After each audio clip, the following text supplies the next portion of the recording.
और सारे अध्यात्म ज्ञान से और सारे कर्मों से वो परिचित हो चुके।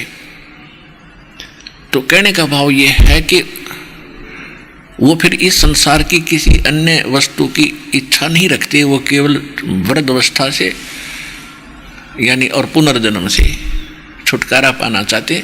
तो कहने का भाव ये है कि इस जीव के लिए वृद्ध अवस्था सबसे बड़ा दुख है, सबसे बड़ा कहर है इसके लिए। और फिर मृत्यु उससे भी बूंदी, उससे भी बुरी। हम अपने बच्चों में कैसे सुख से रह रहे हैं, कितने प्यार है इनके अंदर, कितना संपत्ति में हमारा लगाव है, सारा जीवन उसी पर लगा देते हैं, जमीन खरीदने में, उसके ऊपर कोठी बंगले बनाने में, और फिर मर जाते हैं 1 सेकंड में। तो ये कोई जीवन है? तो ये छुटकारा होगा वहाँ सतलोक में जाने से जहाँ आप रहा करते थे, और वहाँ जाने के बाद फिर आप वापस मृत्यु में नहीं आओगे। वहाँ वृद्ध अवस्था नहीं है, ऐसी ही सृष्टि है, ऐसे ही आपका परिवार बनेगा और वो परिवार सदा के लिए आपके साथ रहेगा। वहाँ किसी चीज़ का अभाव नहीं है, कोई मृत्यु नहीं है, कोई राग द्वेष नहीं है, इतना वहाँ का वातावरण इतना अच्छा है। तो हम उसको छोड़कर यहाँ गलती से आप फंसे और हम इतने दलदल में धंस गए, हमने वो शुद्ध भी ना रही कि इससे हटकर भी कोई स्थान है, इससे हटकर भी कोई भगवान है। अभी तक हमारे धर्मगुरु स्वर्ग तक की रामायण सुनाया करते थे, अभी तक ये हमारे को स्वर्ग तक की ही कथा सुनाया करते थे, और मृत्यु फिर भी डेफिनेट है, अपने कर्म भोग कर फिर आना ही पड़ता है। तो ये जो पढ़ाई इनकम्प्लीट थी, ये अध्यात्म मार्ग इनकम्प्लीट था, अधूरा था। अब संपूर्ण spiritual knowledge, complete spiritual knowledge परमात्मा का दिया हुआ इस दास के पास उपलब्ध है, विश्व में किसी के पास नहीं है। ये आज समझ में आ जाए आपके, चाहे 10 दिन के बाद आ जाना, ये विश्व में ज्ञान किसी के पास नहीं है, और ना भक्ति है और ना ये मंत्र है।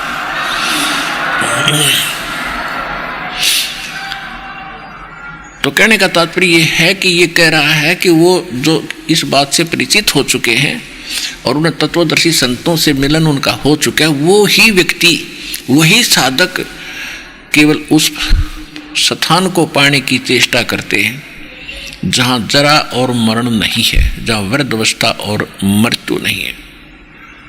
8वें अध्याय के प्रथम मंत्र में अर्जुन ने पूछा कि किम तत्परम, वो तत्परम क्या है जिसके विषय में आप कह रहे हो कि जो व्यक्ति केवल जरा और मरण से छूटने का प्रयत्न करते हैं, तो ऐसा वो तत्परम कौन है, ऐसा वो तत्परम क्या है, अध्यात्म क्या है?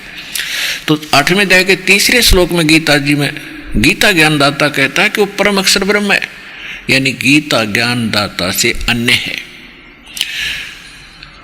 और गीता अध्याय नंबर 15 के श्लोक नंबर 1 से 4 में और 16 और 17 में एक निष्कर्ष दिया है, तत्वदर्शी संत की पहचान भी बताई है कि ये उल्टा लटका हुआ संसार रूपी वृक्ष जानो।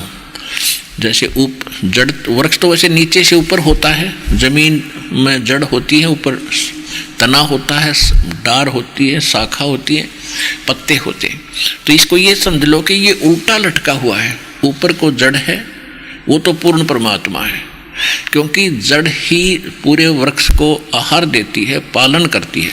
तो वो परमात्मा जो पालन करता है वो तो सतलोक और सचखंड ऊपर रहता है, और नीचे की इसके तना ये तो अक्षर पुरुष है। गीता ज्ञानदाता नहीं बता, गीता ज्ञानदाता ने तो इतना कहा है कि ऊपर को जड़ और नीचे को तीनों गुण रूपी शाखा वाला ये उल्टा लटका हुआ संसार रूपी पीपल का वृक्ष जानो।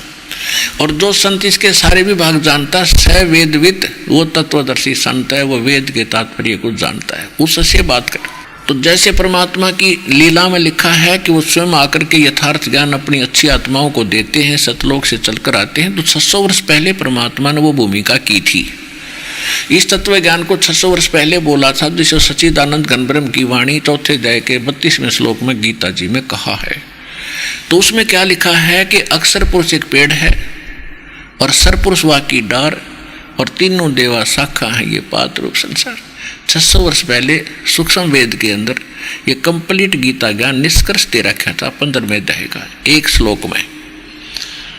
अक्षर पुरुष एक पेड़ है, सरपुरुष वाकी डार, और तीनों देवा शाखा है, ये पात रूप संसार। अब अक्षर पुरुष कौन है? तो ये बता है कि जो तत्वदर्शी संत वो होगा, इस वृक्ष संसार रूपी वृक्ष के सब विभाग बता देगा। अब जड़ तो है पूर्ण परमात्मा, परम अक्षर ब्रह्म, जिसमें गीता अध्याय नंबर 8 के श्लोक नंबर 3 में गीता ज्ञानदाता जिसके विषय में संकेत करता है, वो तो है परम अक्षर ब्रह्म। और गीता अध्याय नंबर 15 के श्लोक नंबर 16 और 17 में 3 पुरुष बताए, एक सरपुरुष एक अक्षर पुरुष। सरपुरुष ये ब्रह्म है जो गीता ज्ञान बोल रहा है श्री कृष्ण में प्रवेश करके, ये केवल 21 ब्रह्मांड का स्वामी है, 21 ब्रह्मांड। और दूसरा अक्षर पुरुष है, वो 7 संख ब्रह्मांड का स्वामी है, मालिक है, प्रभु है, स्वामी है। और इसमें गीता अध्याय नंबर 15 के श्लोक नंबर 16 में लिखा है कि यहाँ 2 पुरुष हैं, सरपुरुष और अक्षर पुरुष, और इनके अंतर्गत जितने प्राणी इनके लोकों में, और ये स्वयं ये सारे के सारे नाशवान हैं, लेकिन जीव आत्मा किसी की नहीं मरती। फिर 15वें अध्याय के 17वें श्लोक में कहा कि उत्तम पुरुष है तू अन्य परमात्मा इति उदाहरते। वो पुरुषोत्तम उत्तम पुरुष श्रेष्ठ भगवान तो इन दोनों से, सरपुरुष और अक्षर पुरुष से कोई और है, और उसको परमात्मा कहा जाता है। और ये लोग तरम अविश्य विवृत्ति, जो तीनों लोकों में प्रवेश करके सबका धारण पोषण करता है, वो अवैश्वर है, वो है वास्तव में अविनाशी भगवान। तो संसार रूपी वृक्ष की का पोषण मूल से होता है। तो मूल जो है वो परम अक्षर पुरुष है, परम अक्षर ब्रह्म को हो, परम अक्षर पुरुष को हो। अब हम आते हैं गीता अध्याय नंबर 8 के और श्लोक नंबर, गीता अध्याय नंबर 15 के श्लोक नंबर 1 से 4 का निष्कर्ष है कि तत्वदर्शी संत वो होगा जो इसके सभी भागों को भिन्न भिन्न बता देगा। सरपुरुष कौन है, परम अक्षर पुरुष कौन है, और अक्षर पुरुष कौन है, डार कौन है, यह आपको बता दिया कि संसार रूपी वृक्ष की मूल तो परम अक्षर ब्रह्म है, परम अक्षर पुरुष कहो, परम अक्षर ब्रह्म कहो। और तना जो जमीन से बाहर दिखाई देता उसको वो सरपुरुष जानो, सरपुरुष न अक्षर पुरुष, अक्षर पुरुष जिसको परब्रह्म भी कहते हैं, जो 7 संग ब्रह्मांड का स्वामी है।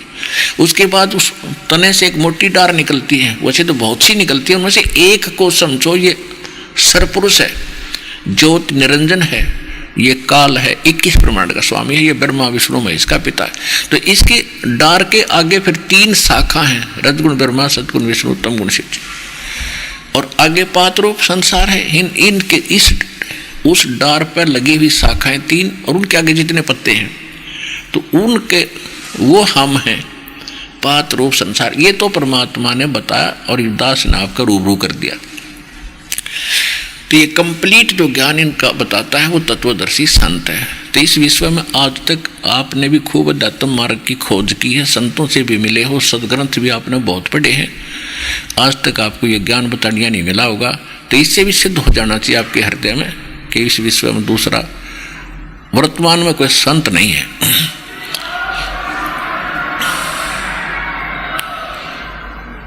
जो तत्वदर्शी संत हो। अब प्रश्न आता है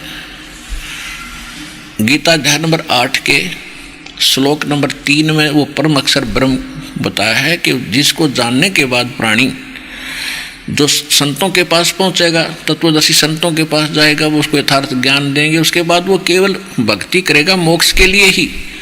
वृद्धावस्था उसने दिखेगी, खड़ी दिखाई देगी, पैर टूटेगा, बुढ़ापे में सारा कुछ का संकट जीव पर आ जाता है। और चलो अब तो थोड़ा बहुत मालिक के नाम से हल्का भी होगा, भक्ति करेंगे तो, और फिर सदा का झंझट छूटे, मौत मिटेगी, वृद्धावस्था नहीं होगी। तो इससे बड़ा सुख जीवन में जीव को होगा क्या? और मनुष्य जीवन सदा रहेगा। तो वो स्थान और उस वस्तु को पाने के लिए एकमात्र स्थान सतलोक आसन बरवाला जिला हिसार हरियाणा में है, और इस दास के पास उपलब्ध है, विश्व में नहीं है।